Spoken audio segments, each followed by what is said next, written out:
જીઆઈડીસીમાં કંપનીમાં આગ લાગી। અલ્કેશ પ્રાઇવેટ લિમિટેડ કંપનીમાં આગથી દોડધામ મચી। સોલવન્ટમાં આગ લાગતા અફરાતફરી સર્જાઈ। આગના ધુમાડાના ગોટે ગોટા દૂર દૂર સુધી દેખાયા। 5 થી વધુ ફાયર ફાઇટરની ટીમ ઘટના સ્થળે પહોંચી આગને કાબૂમાં લેવા માટે ફાયર ટીમે જહેમત કરી। તો ખાનગી કંપનીમાં આગ ફાટી નીકળી। વટવા જીઆઈડીસીમાં એક ફેક્ટરીમાં આગ ફાટી નીકળી હતી। વધુ વિગત સાથે સંવાદદાતા પ્રતિક જાદવ આપણી સાથે જોડાઈ ગયા છે। પ્રતિક, કયા કારણસર આગ લાગી હતી અને અત્યારે કામગીરી ક્યાં પહોંચી છે? શું આગ ઓલવાઈ ગઈ છે?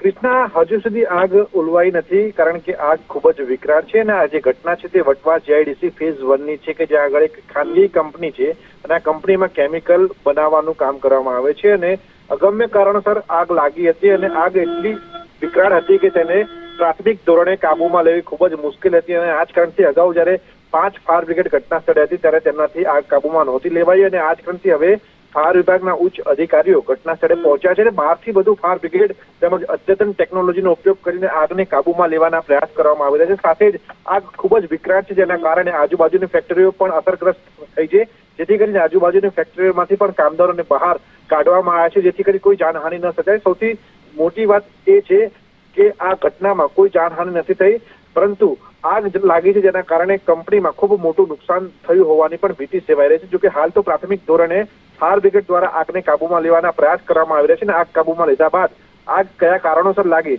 તેની તપાસ કરવામાં આવશે। જી બિલકુલ, આભાર આપનો તમામ વિગત માટે।